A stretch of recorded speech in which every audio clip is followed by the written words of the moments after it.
तूने ये मकड़ी का जाला क्यों बनाया? ये मकड़ी का जाला है।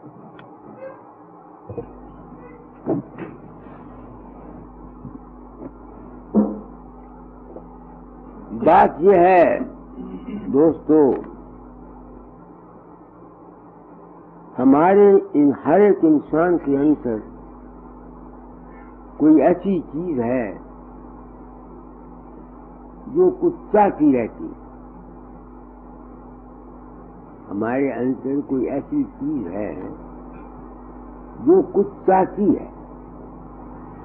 कभी वो दौलत चाहती है, कभी वो इज्जत चाहती है, कभी वो मान चाहती है, कभी वो ईश्वर को चाहती है, कभी वो जिंदा रहना चाहती है, कभी वो मुक्ति चाहती है। कोई चाह है हर एक आदमी के अंदर, तो वो चाह उसको लिए फिरती है।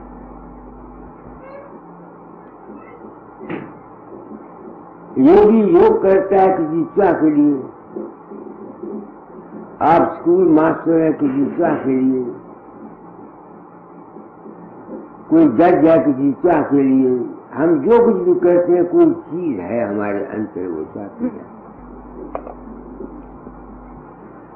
जिस वक्त इंसान जिंदगी में आता है वो तजर्बा करता है कि ये चाह की थी मुझे शांति नहीं मिली, मैंने ये चाह की थी मुझे शांति नहीं मिली, मैंने ये चाह की थी ये मुझे शांति नहीं मिलती।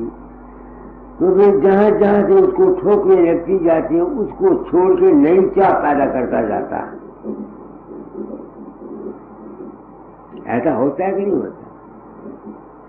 हमने बड़ी खुशी से शादी कराई और बच्चे निकल गई, फर्ज करो, तो हम उससे बचना चाहते हैं। ये कोई जिंदगी उस भगवान ने ऐसी ही बनाई। क्या कोई जगह ऐसी है जहां हम जाकर के हमको शांति मिले, फिर चाह न रहे?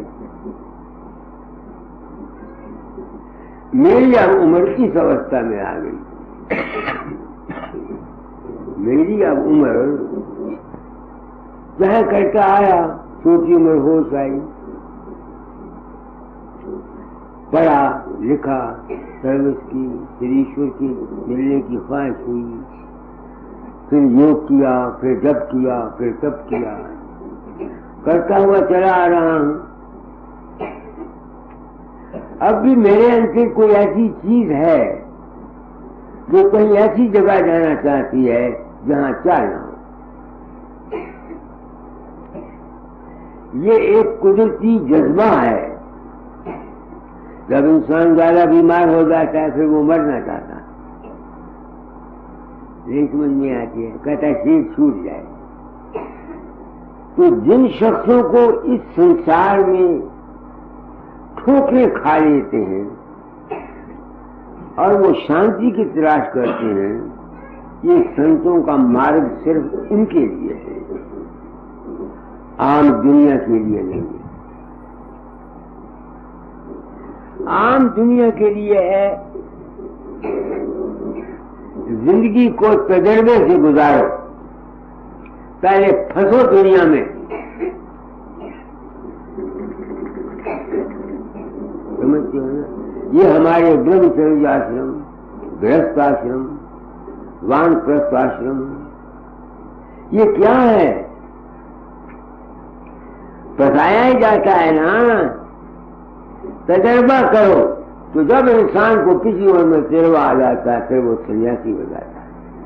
सन्यासी क्या मैंने, वो जितनी चाहे सब छोड़ जाता है। एक आदमी ने केरिए कपड़े पहन लिए, सन्यासी हो गया, मन की चाह न गई तो उसको सन्यास जैसे उसने लिया जैसे उसने मिलना लिया। तो आप लोग गृहस्थी हैं, अगर मैं उसकी बात करूंगा तो आप समझ नहीं सकोगे। अगर मैं ऊंची बात कहूं तो आप समझ नहीं सकेंगे।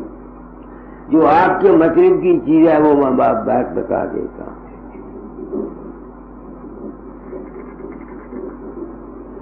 हमारे अंदर एक मन है, एक शरीर है, एक हमारा मन है और एक हमारी आत्मा है, और एक आत्मा से परे भी कोई चीज है।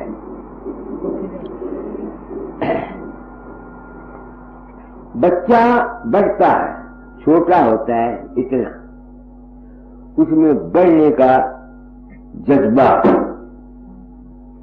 बढ़ता है। देखो तुम अपनी हस्ती को देखो, कितने थे छोटे थे, अपने बाप के बीज में एक छोटे से कीड़े थे तुम, जो खुर्दबीन से ही नजर आता था। अब 5.5 फुट के जवान बने हुए हो। क्यों बने हो? कुदरत का क्या मंशा है?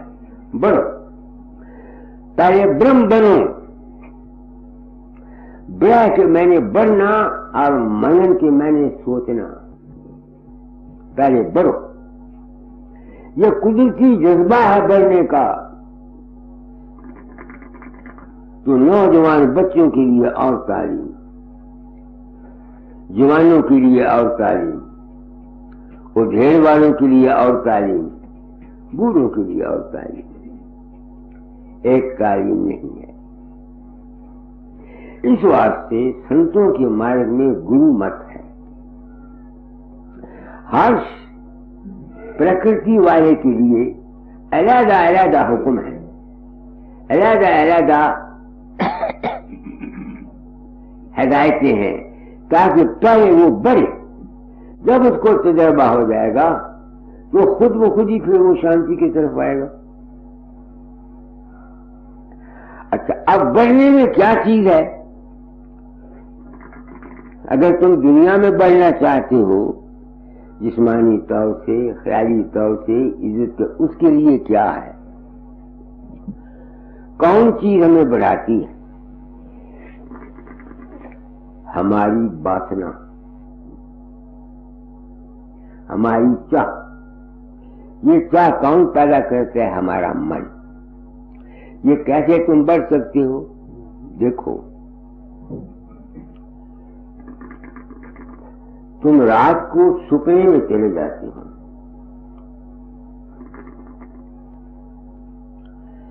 तुम्हारे को गुस्सा आता है, तुम किसी को मुक्का मारते,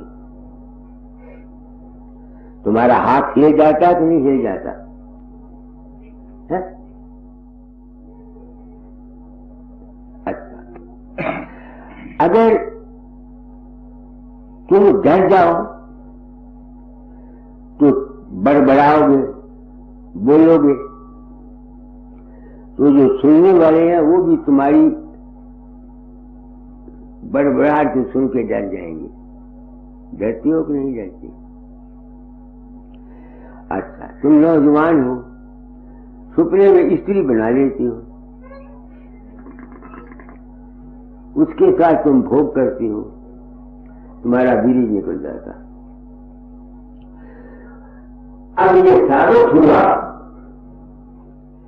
कि जो संकल्प, जो ख्याल तुमने सपने में किया, उसका असर तुम्हारे जिस्म पर आया या कि नहीं आया? आया या कि नहीं आया?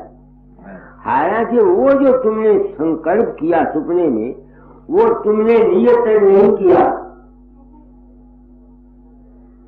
अब नियत नहीं किया, मगर जो ख्याल तुम्हारे अंदर नियत नहीं आया, उसका भी असर तुम्हारे जिस्म पर पड़ा। पड़ा नहीं पड़ा? तो जो कुछ हम इस जागृत अवस्था में जैसी जैसी हम आशा और ख्याल और विश्वास या अपने आस रखते हैं, उसका असर हमारे जिस्म पर क्यों न पड़ेगा? पड़ेगा कि नहीं पड़ेगा? इस वास्ते हिंदू शास्त्रों में, वेदों के मार्ग में हमको कानून है, शिव संकल्पम अस्तु। वेदों की ये कुंजी है। कल्याणकारी अच्छे ख्यालात, शुभ ख्यालात, नेक ख्यालात रखो, ताकि जिस किस्म के तुम्हारे ख्याल होंगे उसी किस्म के तुम बन जाओगे।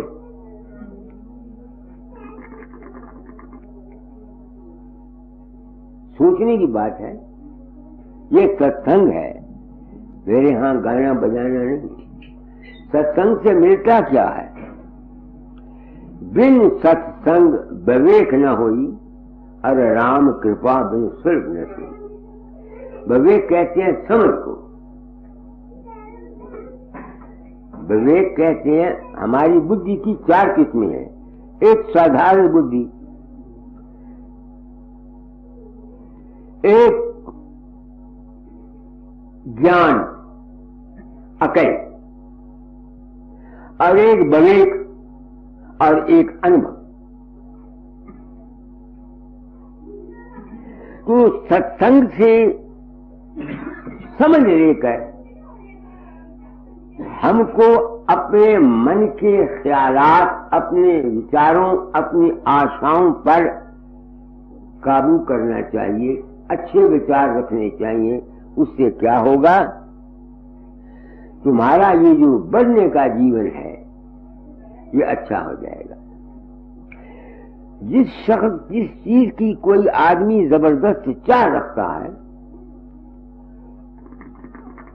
जबरदस्त चाह रखता है विश्वास के साथ, वो उसको मिल जाती है। जल्दी मिले या देर के बाद मिले।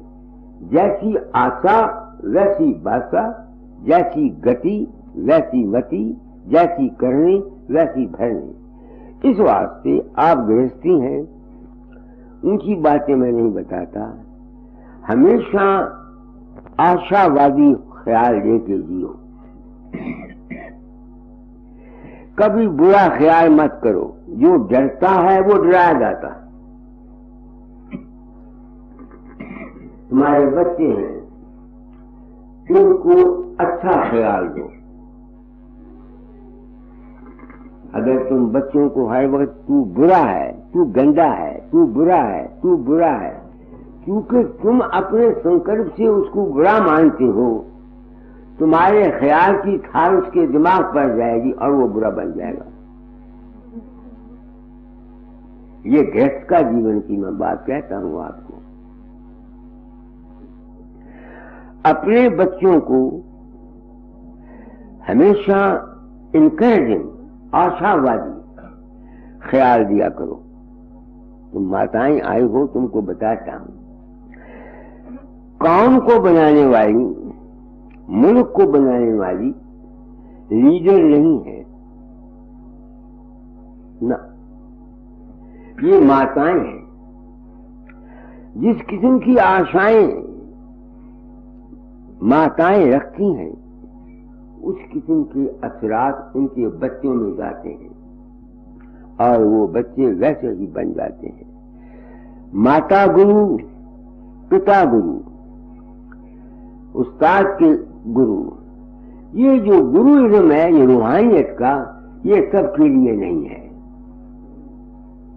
ये तो खास खास आदमी हैं जिनको उस निर्वाण का या मुक्ति का या अपने घर जाने का ख्याल होता है, उनके लिए और तालीम है। आप गृहस्थी हैं, अगर उस तालीम का जिक्र आपसे करूंगा नहीं समझ में आती है। ये जितनी दुनिया में है ये सब ख्याल की दुनिया है, संकल्पमय दुनिया है। शास्त्र कहते हैं मनमय जगत। मेरे तजर्बे हैं अपने। मेरी लड़की थी, अब वो बीडियो की वाइफ, तो जुवाई मेरे ने बीए पास किया, मैंने शादी कर दी। वो सर्विस नहीं करता था, बेकार रहता था। उसके दिल में ख्याल था मैं बीडियो बनूंगा। तो लड़की मेरी स्कूल पढ़ाती थी और उस रुपए से कुछ मैंने मदद की। उसने अपने खाविंद को LLB कराया। तो एक दिन वो स्कूल में जा रही थी, तो मैं बाप था, मेरे दिल में आया क्या कर्म है। मैंने कहा बेटी, मैंने कभी ये सोचा नहीं था कि तू पढ़ाएगी खावन को, क्या हाल है तेरा? वो हंस पड़ी। वो कहती है, पिताजी मेरा अपना कसूर है, मैं चाहती थी, मैं पराधीन नहीं रहना चाहती, नहीं समझ में आती है, अपने पांव पर खड़ी होंगी। तो उसके अपने ही ख्याल के नतीजे में, उसके अपने ही कर्म में उससे ये खेल खिलाया। ये मैं मिसाल दे रहा हूं तुमको। एक लड़की थी एमए, मैं उसको छोटी उम्र से प्यार करता था, बड़ा प्रेम करता था। उसकी शादी पर भी मैं गया, मैंने 100-200 रुपए का सामान भी दिया। उसकी शादी हो गई। 5 साल के बाद उसका खावंद डॉक्टर था, मर गया। अब मेरे दिल में ख्याल आया, लोग तो कहते हैं जिसको संत प्रेम करता है उसकी उन्नति होनी चाहिए। तुम उस लड़की को प्यार करता था, तेरे प्यार ने क्या कर लिया, वो तो विधवा हो गई। ये ख्याल मेरे दिल में मास्टर मोहन लाल आया। वो लड़की मेरे मकान पर आई। मैंने कहा, बेटी एक बात पूछता हूँ, सच्ची बात बता दे, गुस्सा तो नहीं करेगा? कहने लगा नहीं। मैंने कहा, शादी के बाद तेरे दिल में तेरे खावन के मतलब किस किस्म के ख्यालात थे, सच्ची बात बता दे। उसकी आंखों से आंसू जारी आ गए। उनका पिताजी, मैंने आपका सत्संग सुना हुआ है, मेरा अपना ही कसूर है। हमको देखो, तुम घरों में रहते हो, कभी गुस्सा तुमको आता है, तुम गुस्से में आकर के जो कुछ ख्याल तुम्हारे अंदर पैदा होते हैं, खावन के बरखिलाफ, बच्चों के बरखिलाफ, दरानी के बरखिलाफ, सास के बरखिलाफ होते हैं कि सबके उठते हैं। अपने अपने दिलों को सोचो, अपने अपने मनों को सोचो। वो जो ख्यालात हैं, वो अगर कुव्वत इरादी जबरदस्त है, तुमको मार लेंगे। इस वास्ते वेद मारे गया, शिव संकल्पमस्तु। मैं कोई नई बात तुमको नहीं कह रहा, वही जो कुछ हमारे ऋषि कह गए, उनको तर्ज़े बयान मेरा अपना है। अब मैं आपको बताता हूं, मेरी पहली बीवी मर गई, उसको गंभीर यहाँ पाँव में ऐसे ऐसे जल्दी थी, ऐसे ऐसे। तो मैं गुरु महाराज के पास लाहौर से होकर वापस गया। 15 दिन के बाद औरत मेरी घर में थी, वो मुझे चिट्ठी आई, मर गई। तो मैंने जाना था क्रियाक्रम करने के लिए, छुट्टी किया। तो वहां जब मैं दाता दार के पास गया तो वहां 5-7 अच्छे से पढ़े लिखे कोई मैजिस्ट्रेट, कोई वकील बैठे हुए। वो जो कहते हैं, बाबे अभी तो तू गया, फिर क्यों आ गया? मैंने कहा, जी मेरी स्त्री मर गई, तो मैं पूछने आया हूँ इसका क्रियाक्रम करूं या ना करूं। क्योंकि उस वक्त राधा स्वामियों में ये वहम था, क्रियाक्रम नहीं करना चाहिए, ऐसे वैसे ख्यालात थे। तो वो उनको मुखातिब करते हैं, वो जो आदमी बैठे, देखो साहब ये फकीर बन के दुनिया में आया, मगर ये अपनी औरत का कातिल है, ये अपनी औरत का कातिल है। उन्होंने बड़ी नफरत से मुझे देखा और मैं बोला नहीं। देखो तो जब चले गए तो मैंने दाता के पांव पर सिर रखा। मैं कहा, महाराज मैंने तो अपनी औरत को नहीं मारा। कहने लगे, तुम ये सोचो, कभी तुमने नहीं सोचा कि ये मर जाए?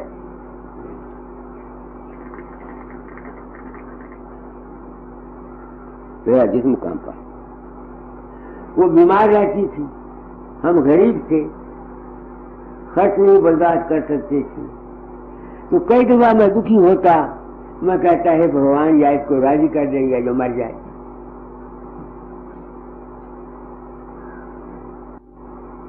समझ गए मेरी बात को? मैंने क्या कहा है आपको? तुम गृहस्थी हो, मैं तुमको गृहस्थ का जीवन बताने का राज बता देना चाहता हूँ। रूहानियत की बातें तुम्हारे सामने करूंगा, तुम क्या सीखोगे? वो तुमको क्या पता कि रूहानियत क्या बला होती है। अपने तजर्बे बताता हूं। तुम बच्चों को मारती रहती हो, तुम्हें क्या पता कि जब तुम बच्चों को मारती हो उस बच्चे के दिल में क्या दुख होता है? तुम महसूस कर सकती हो? तुमको नहीं पता। मेरा छोटा भाई था वजीर चंद, तो जब माँ मेरी रोटियां पकाया करती थी, मैं चौथी तीसरी में पढ़ता था, तो वो कह दिया करती इसको खिला भाई, तो मैं उसको खिलाया करता था। कई दफा उसके पीछे मुझे मारी पड़ी। एक दिन क्या हुआ, तो वहां काम पड़ती थी, तो मेरे बाप ने गुलेल रखी हुई थी, तो गुलेल कहाँ के सामने दसो तो उड़ जाना। तो मैं उसको गोद में लिया हुआ था, मेरा पांव गुलेल के साथ लगा, मैं गिरा, वजीर चंद भी नीचे और मैं भी नीचे। मुझे भी दर्द हुई, वो भी चिल्लाया। माँ चौके में रोटियां पका दी, उसने उठा, एक नहीं पूछा, दो नहीं पूछा, 3 4 5 6 थप्पड़ मुझे मार दिए। और फिर मुझे कहा इसको खिला बाहर। मैं उस बच्चे को लेके फिर बाहर खिलाने गया। समझते हो? तो वो जगह मेरे सामने अब तक फिरती है। जैसे यहाँ काट है ना, बीच में रास्ता जाता है, तो चुरा था वहां पर, वहां मैं खड़ा हुआ। मैंने कहा हे भगवान, इसके लिए मुझे रोज मार पड़ती है, या मैं मर जाऊं या ये मर जाए। 6 महीने के अंदर लड़का मर गया। ये मेरी अपनी जिंदगी के तजर्बे हैं। शास्त्री भी यही कहते हैं, मनसा बाचा कर्मना शुद्ध रहने की कोशिश करो। लेक्चरों ने, गाने बजाने ने तुम्हारा कल्याण नहीं करना। वो और मार्ग है, गृहस्थ का और मार्ग। जैसा ख्याल वैसा हाल, जैसी मति वैसी गति, जैसी करनी वैसी फल। तो गृहस्थ में रहते हुए क्या हमारा कानून है? अपने जाती मतलब या गर्ज के लिए जहां तक हो सके दूसरे को नुकसान पहुंचाने की कोशिश मत करो। अपने बच्चों को प्रेम से रखने की कोशिश करो। घरों में शांति रखो। कया कदंतर जिस कर वसे उस कर घड़ों पानी नसे। जितनी ये तकलीफें हमको गृहस्थ में आती हैं, हमारे बच्चों का मरना, हमारी औरतों का विधवा हो जाना, ऐसी वैसी जितनी बातें हैं, ये सब हमारे अपने ही कर्मों का फल है। या पिछले जन्म के कर्म या इस जन्म के कर्म। पिछले जन्म के कर्म तो सब भोगने ही पड़ते हैं। और इसलिए इसने सत्संग रख दिया। आप माताओं आ गए हो, तुमको एक ही बात कहता हूं, घरों में शांति रखने की कोशिश करो, प्रेम से रहो। 2 भाइयां अगर नहीं बनती तो बेहतर है प्रेम और मोहब्बत से अलग हो जाओ, शांति रखो, तब तुम्हारा गृहस्थ का जीवन सुख से गुजर सकता है। नहीं तो रोगे पीटोगे। तो दाता दयाल इस ख्याल में का एक शब्द सुना देता हूं। देखो मेरे प्यारे भाई, खोटे कर्म न करना। खोटा कर्म क्या है? अपनी जाती गरज के लिए किसी दूसरे का बुरा चाहना या बुरा करना।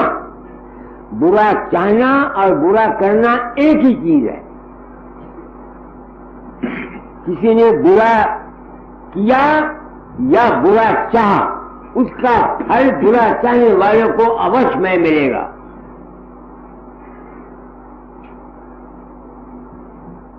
हम ये सोचते हैं कि हम जो कुछ सोचते रहते हैं, गंदे मंदे ख्यालात, इसका असर दुनिया में नहीं होता, तुम भूल में हो, तुमको पता नहीं, तुम नहीं जानते। हमारे अंतर से जो कुछ निकलता है, ख्यालात उठते हैं, हम किसी का बुरा ना करें ना, हमारे दिल में नफरत है, वो ख्याल भी इस ब्रह्मांड में जाते हैं। ये साइंस की, न्यूटन की थ्योरी है।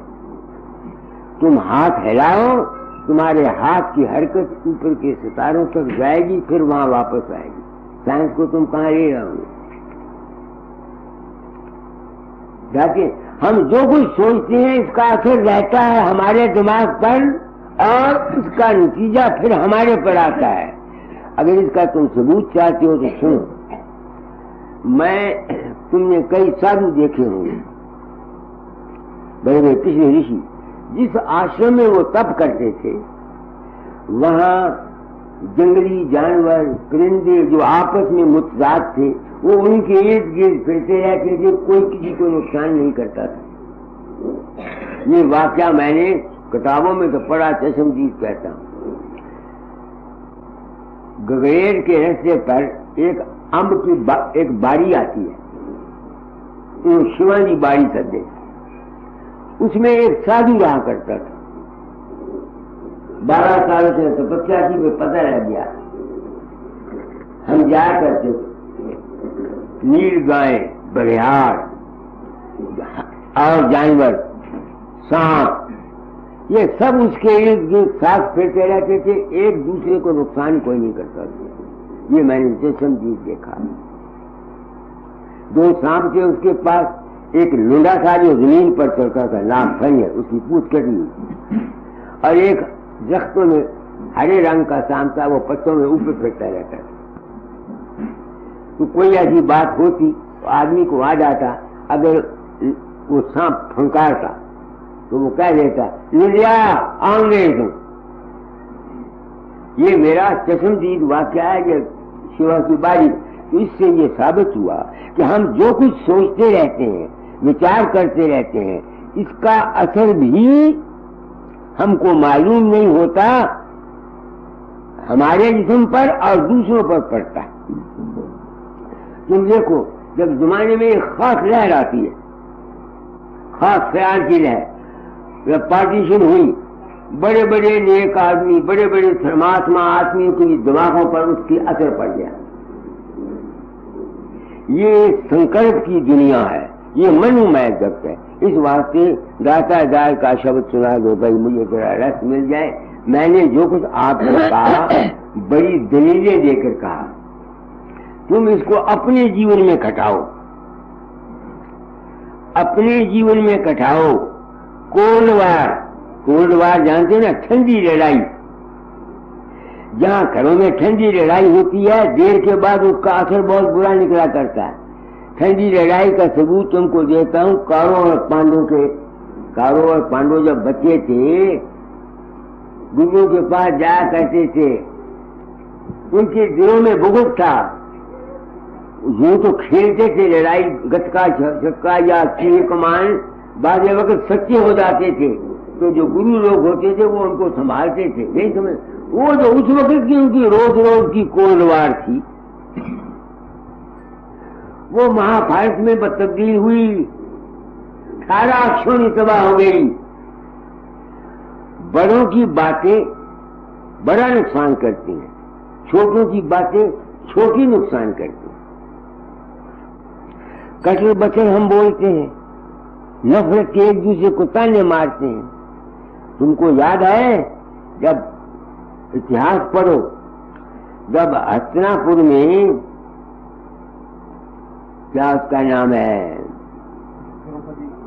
वो कौरव गए पांडवों के महल में, तो आगे फर्श ऐसा था जो पानी मालूम होता था। तो दुर्योधन ने और उसके साथियों ने जूते उतार लिए, अभी पानी से जाएंगे। ऊपर द्रौपदी बैठी हुई थी, उसने क्या कहा, अंधों की औलाद अंधी होती है, ताना मारा। नहीं समझ में आया, उसके ताने का नतीजा द्रौपदी में भुगता। ये है क्या? ये है संसार। इस वास्ते इसमें जहां तक हो सके अपने मन वचन कर्म को शुद्ध रखने की कोशिश किया करो। कठोर वचन मत बोला करो, गलत ताने न दिया करो। किसी को फट मारो तो जख्म तो ठीक हो जाएगा, मगर जो तुम्हारी जुबान कही हुई है, ताना मारा हुआ है, उसका जख्म ठीक नहीं होता। मैं वो सत्संग कराता हूं जिससे दूसरों का जीवन बन जाए। अगर मैं गीता के श्लोक पढ़ के तुमको सुनाऊंगा, तुम्हें क्या गीता के श्लोकों पढ़ने से तुम कर जाओगे? मैं गीता भवन में गया, जाया करता हूँ बाहर, तो गीता भवन वाले मुझे बुला लेते हैं सत्संग में, तो मैं उनसे ये सवाल किया करता हूँ कि तुम गीता पढ़ाते हो? अरे हाँ। गीता किसने लिखी? व्यास ने। भागवत किसने लिखा? व्यास ने। मैं क्या भागवत में तो लिखा हुआ है कि जब ये पांचों पांडे मर गए तो युधिष्ठिर को भी 2.5 घड़ी का नरक जाना पड़ा, क्योंकि उसने थोड़ी सी पॉलिसी की थी, अश्वत्थामा हता ना दाना थी नरावा कुंजरा, ठीक नहीं की। और जब वो नरक में गया, वहां अर्जुन और ये कौरव और पांडव सब नरक में थे। अगर हम भागवत को सच्चा मानते हैं तो जिस अर्जुन ने 18 अध्याय कृष्ण के मुंह से सुने, वो बगैर अमल के नरक में जा सकता है। तुम सुबह से शाम तक गीता का पाठ करते रहो, तुम्हारा क्या जाएगा? तुम कहां जाओगे? अमली होने बेड़े जो भी तुमको मिलता है, न गीता ने पार कराना, न मेरे बच्चे ने पार कराना, न राशि मत की पोथी ने पार कराना, और न कुरान शरीफ ने पार कराना, न फिर तुम्हारे अमल ने पार कराना है। तो अमल क्या है? अपने मन वचन कर्म से शुद्ध रहने की कोशिश करो। यही दाता दाल करके सुनाओ, मुझे रस मिल जाएगा। है मेरे प्यारे भाई, देखो संभल के चलना। है मेरे प्यारे भाई, देखो संभल के चलना। खोटे कर्म न करना, खोटी न बात कहना। खोटे कर्म न करना, खोटी न बात कहना। ऐ मेरे प्यारे भाई, दुख दोगे दुख मिलेगा, सुख दोगे सुख मिलेगा। दुख दोगे दुख मिलेगा, सुख दोगे सुख मिलेगा। मारोगे तुम किसी को, फिर गम पड़ेगा सहना। मारोगे तुम किसी को, फिर गम पड़ेगा सहना। ऐ मेरे प्यारे भाई, कौल और ख्याल कर तब दरिया से है मुशावा।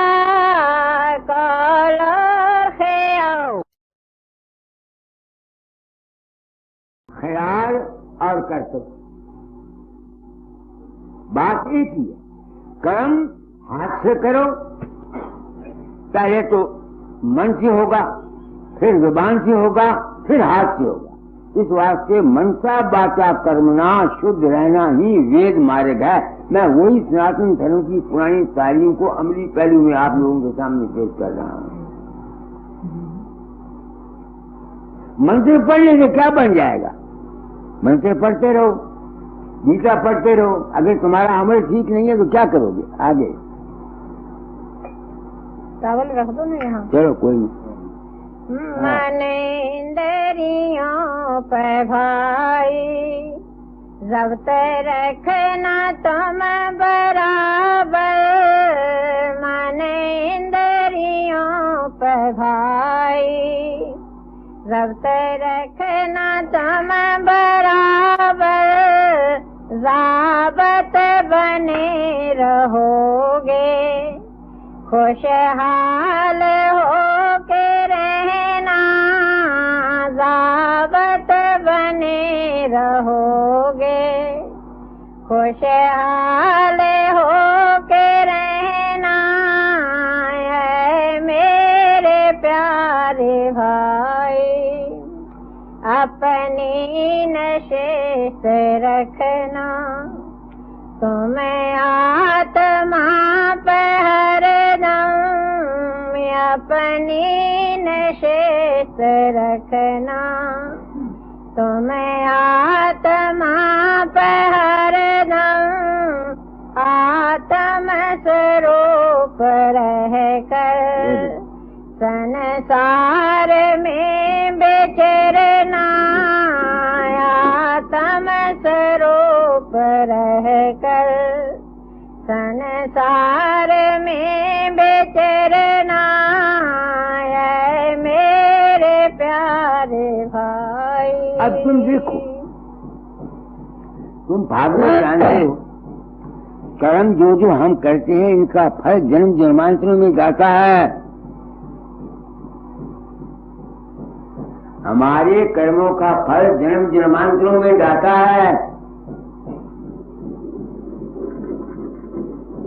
तुम भागवत को पढ़ो, जब भीष्म पितामह बाणों की सेजा पर 6 महीने पड़ा रहा तो श्री कृष्ण महाराज वहां गए। तो कहते हैं श्री कृष्ण जी, मैंने कोई ऐसा पाप नहीं किया जिससे मैं ये क्या हो गया, मैं सूर्य की सेज पर टंगा हुआ हूँ। तो कृष्ण कहता है 2 जन्म पिछले देख, तूने एक शाम को कांटेदार झाड़ी से मारा था, उसकी सजा तुमको ये मिली है। अगर हिंदू फिलॉसफी ठीक है तो इस वक्त हम क्या करते हैं, अपने स्वार्थ के लिए, लालच के लिए मिलावट करते हैं। खाने की चीजों में हम मिलावट करते हैं, गवर्नमेंट का माल हड़प करते हैं, बसें जलाते हैं, स्ट्राइकें करते हैं, घेराव करते हैं अपनी जाति गरज के लिए। तो कैसी उम्मीद कर सकती हो कि इस वक्त का जो भारतवर्ष के हमारा हाल है, ये हमारी भारतवासियों के लिए फायदामंद होगा या नुकसान भी होगा, अकल वाले सोचें। तुम एक शख्स की चोरी करते हो, एक शख्स को गुनाह तकलीफ होती है, एक पाप। जो शख्स गवर्नमेंट का माल खाते हैं, टैक्स नहीं अदा करते, चोरी करते हैं, ये 55 करोड़ आदमियों से पाप काट से धोखा करते हैं।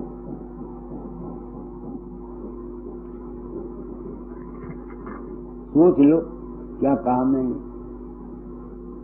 मेरे सत्संग में लोग आते हैं, तीन दफा स्ट्राइक हुई, मैंने कहा जिन्होंने स्ट्राइक करनी है वो मेरे सत्संग में मत आओ, मेरा तुम्हारा कोई ताल्लुक नहीं, जाओ। रेल वालों ने स्ट्राइक की, पब्लिक को कितना नुकसान पहुंचा। ये जो स्ट्राइक करने वाले हैं ये अपने बुरे कर्म से बच के कहां जाएंगे। ये तो मुल्क का हाल है। तुम अपने घरों में देखो तुम लोग क्या करते हो।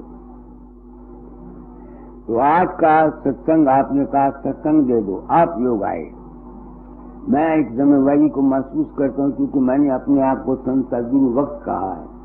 सदगुरु नाम है सच्चे ज्ञान का। इस वक्त में जिस सच्चे ज्ञान की जरूरत है, अपनी बुद्धि के अनुसार, गुरु की आज्ञा के अनुसार मैं संसार को बताया जाता हूँ। कोई प्रकार होते हैं, किताबें निकलती हैं, कोई अमल करे या ना करे उससे तो मेरा कोई मतलब नहीं। मेरा काम तो फकीर का काम है सदा देना। मैं सदा दिए जाता हूँ कि जो कुछ है इंसान तुझको मिलेगा वो तेरे अपने कर्म, तेरी अपनी नियत, तेरे अपने ख्याल, तेरे अपने कुछ प्रारब्ध कर्म, कुछ इस जन्मों के कर्मों का फल मिलेगा। लाख तुम बाबे फकीर किसी को गुरु बना लो, लाख तुम मंदिर में जाके माला फेरो, माला फेरने के वक्त में तुम थोड़े वक्त के लिए तुमको आनंद मिलेगा, मगर जो कर्म के चक्कर से है तुम नहीं बच सकते। बिल्कुल गलत। ये मेरा तजर्बा, मेरा ही क्या ऋषियों का तजर्बा। जो प्रारब्ध कर्म थे पांडवों के पिछले, उनके पर सार्थकी आ गई। कृष्ण महाराज अवतार थे, वो उनकी सार्थकी को हटा सके। कर्म जो जो किए हैं अंत में भोगना पड़ना। अच्छा, अब मेरे दिल में ये सवाल आता है कि क्या इस कर्मों के बचने से कोई तरीका है कि हम बच जाएं?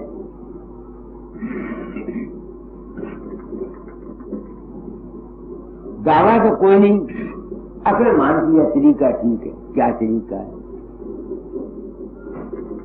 मुझे उस तरीके का पता, ये महात्मा बैठा हुआ है, ये संत राम है यहाँ का, उसका लड़का है वीरेंद्र, और दूसरे सत्संगी व्यास, ये इनकी दया से पता लगा कि वो तरीका क्या है। लोगों के अंतर मेरे साथ प्रेम करते हैं, मेरा रूप प्रकट होता है,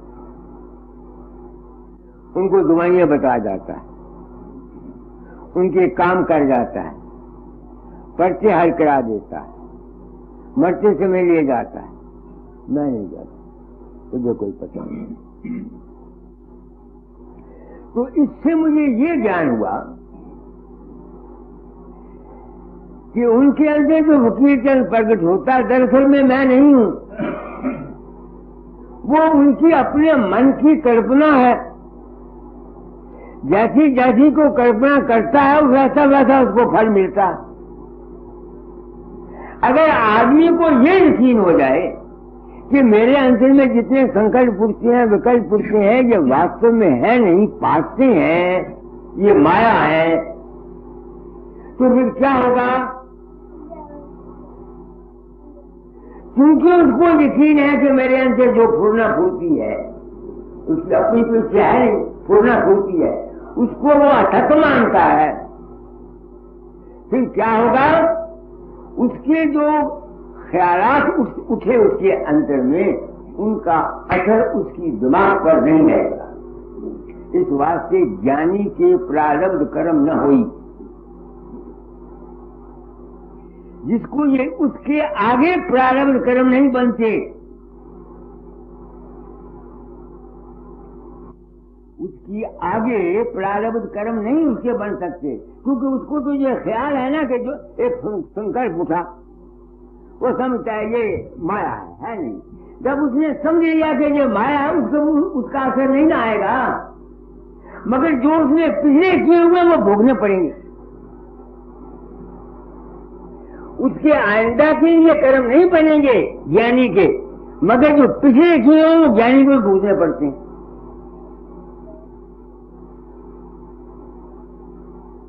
तो इस कर्म के जाल से बचने का क्या तरीका है?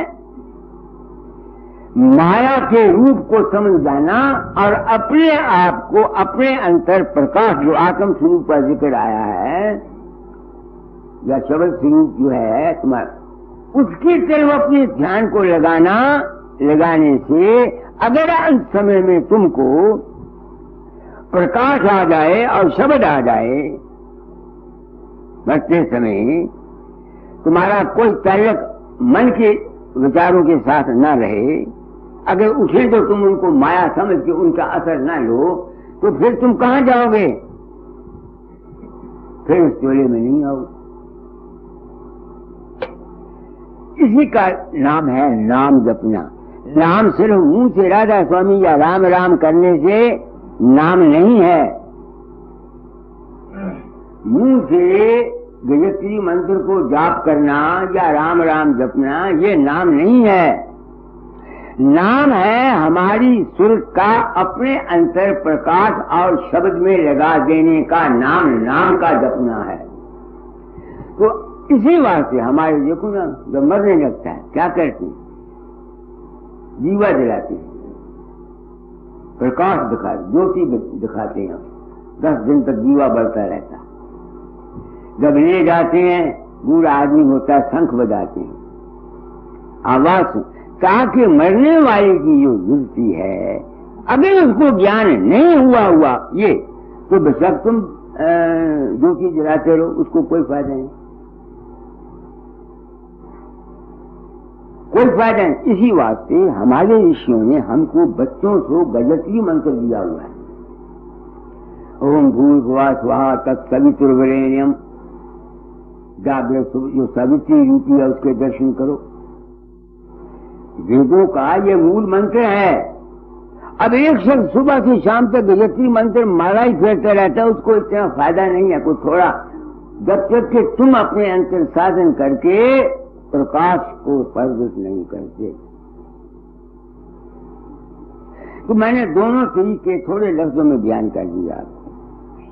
दुनिया में रहने के लिए शिव शंकर, और अगर दुनिया से पार जाना चाहती हो तो किसी सत्पुरुष की संगत में लेकर बात को समझो और अपनी तवज्जो को प्रकाश और शव में ले जाने का साधन करो।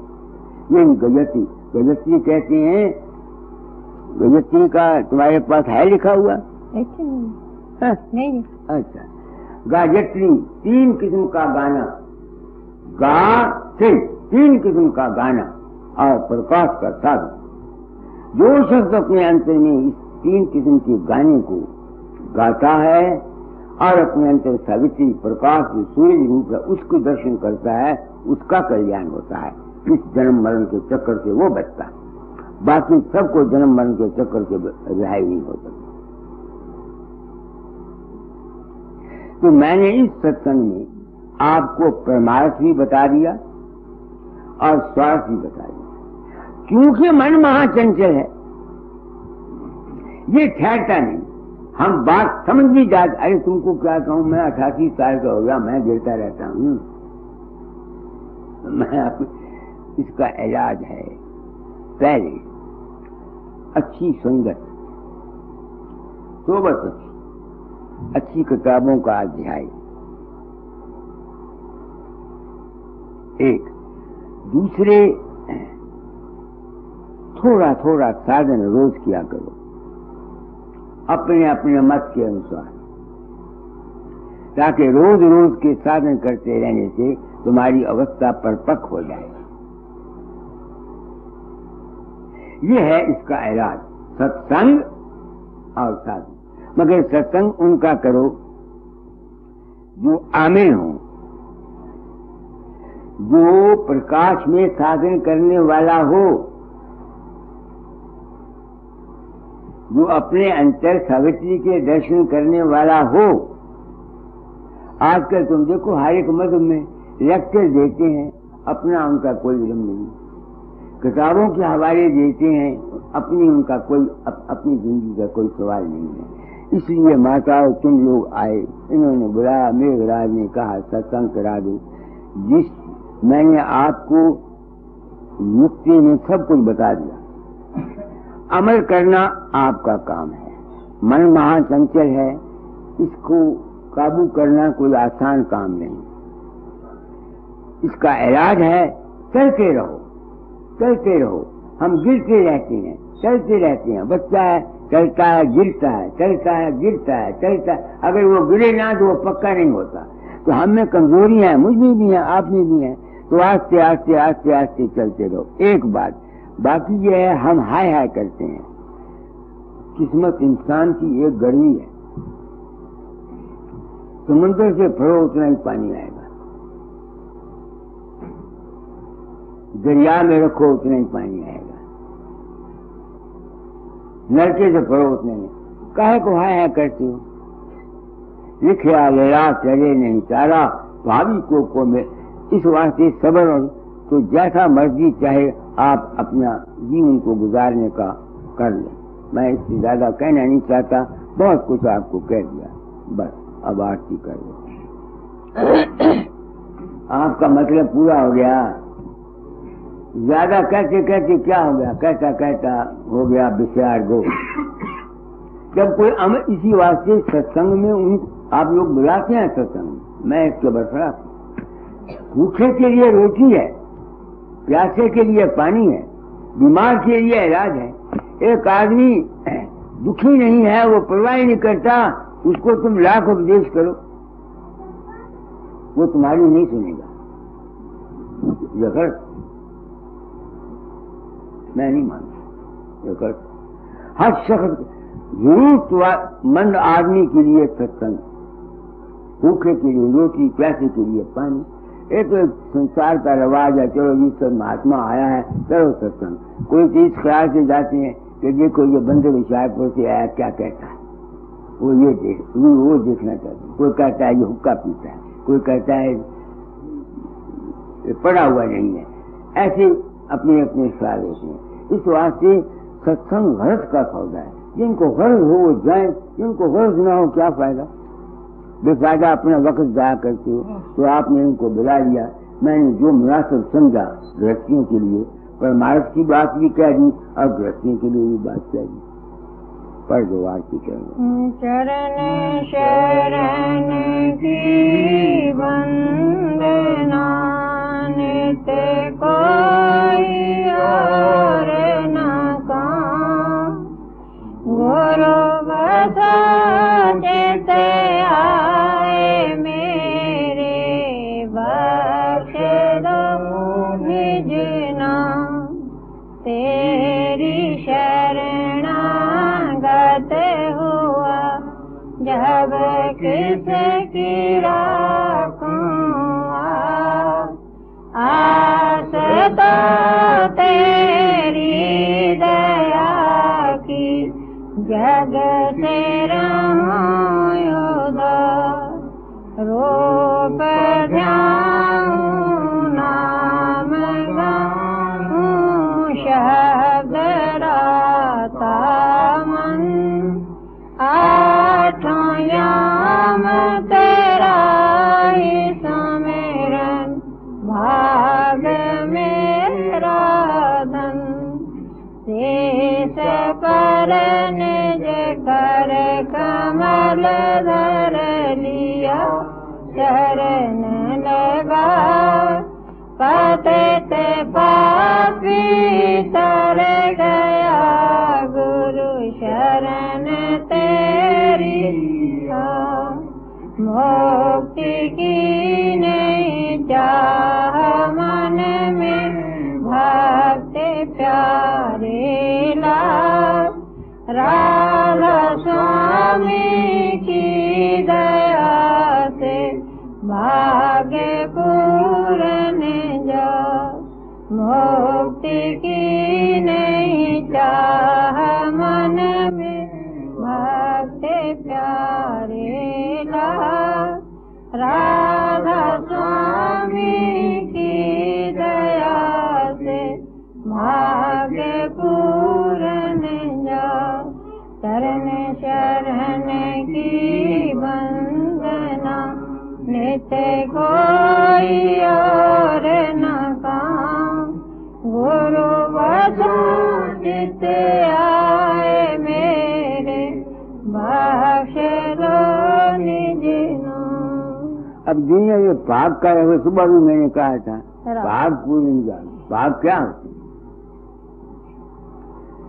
तुम पाप के में ये रहते हो, दौलत मिल जाए, मकान बन जाए, डिप्टी कमीशन हो जाओ, पाप कहते हैं हिस्से को।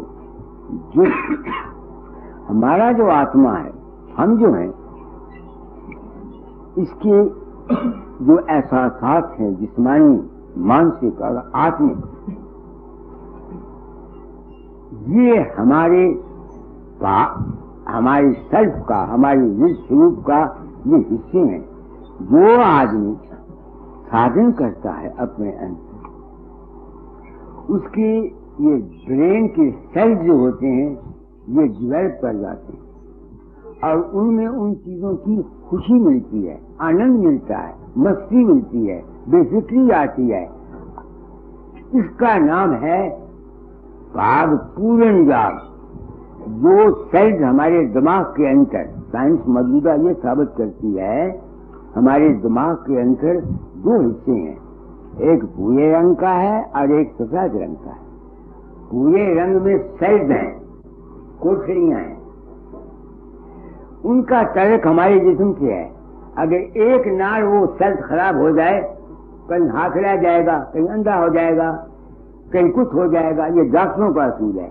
तो जिस आदमी का खून इस दिमाग के अंदर दवा करता रहता है रेगुलरली, उसकी वो जो सेल्स हैं वो डेवलप हो जाते हैं और उन सेलों का जो लुत्फ है या आनंद है या खुशी है वो इंसान को मिलती है। मैं पाक के मैंने ये समझता हूँ, अनुभव हो जाता है, ज्ञान हो जाता है, विवेक आ जाता है, खुशी मिलती है, बेपरवाही आ जाती है।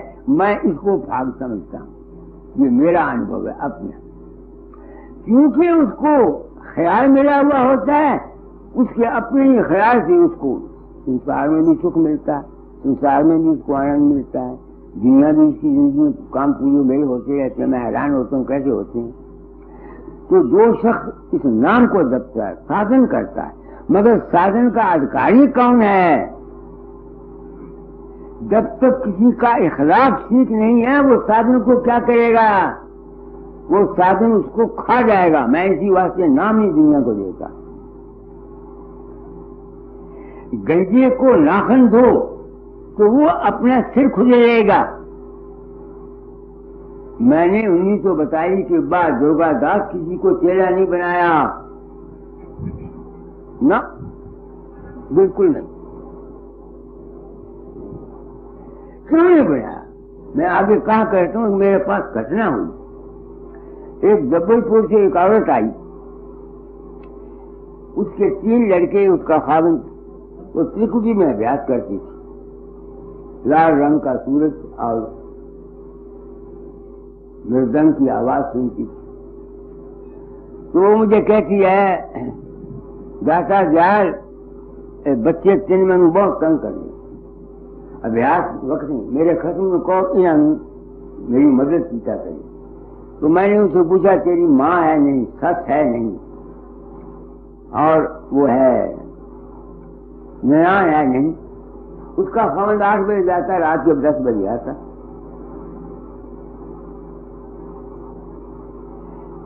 अब मैं जानता हूं ना कि जो आदमी साधन करता है उसकी जो इच्छा होती है वो पूर्ण होती है।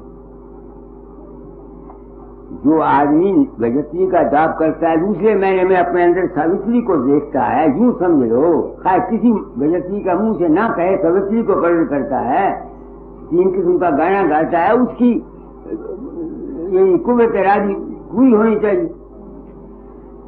तो उसको तो मैंने नहीं कहा, वही हकीम को मैंने बोला, वही है, मैं एक बात कहूँ, कहेंगे हाँ। मैंने कहा मेरा इल्म कहता है कि 3 बच्चे बढ़ेंगे। वो चली गई, 9 महीने कहेंगे कितनी आएंगे, उसके 3 बच्चे मर गए। मैं डर गया। मैंने कहा अगर मैं सब लोगों को नाम देता जाऊंगा तो ये तो अपने गलत ख्याल से अपना नुकसान कर लेंगे। मैंने नाम नहीं दिया। मैंने नाम क्यों नहीं देता, मैं आपको वजह बताता हूँ। मैं तो डिग्री होल्डर हूँ। अगर मैं आज चेले बनाए हुए होते, 2-2 रुपए भी महीना मुझे देते, अगर 1000 चेले होते तो 2000 रुपया मुझे महीने घर बैठे आ जाता। मैंने नाम नहीं दिया, मगर ये बात मैंने कही है। दूसरी जगह जाओ, जितने को नाम दिला दो तुम्हारा बेड़ा पार है, ऐसा कह देते हैं। मैंने कहा नहीं। मैं गया अपने गुरु महाराज के समाधि पर आगे, वहां से मैं प्रेम बानियां ले आया।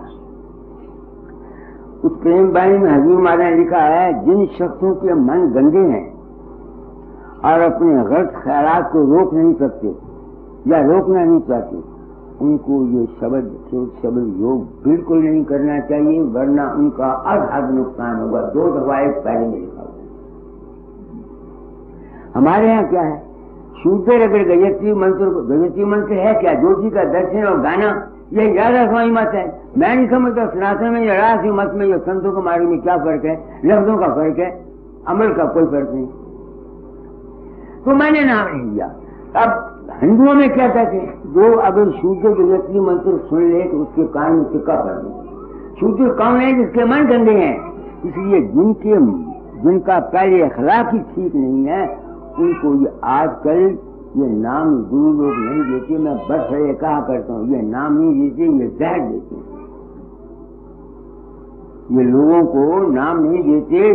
नाम का मुस्तक है कौन, विषयों से जो होए उदासा, परमार्थ की दामन आशा, धन संतान प्रीत नहीं जाके, खोजे तेरे साथ दुर्लभ। नाम उनके लिए है। आम दुनिया, हम लोग गुरुओं ने तो हम लोग दुनिया को नाम नहीं दिया, अपना नाम रखने के लिए नाम दिया है। तो मेरे इतने 1000 चेले, मेरा इतना बड़ा भारा आश्रम, मेरा इतना ये, मेरा इतना ये, मैंने नहीं दिया।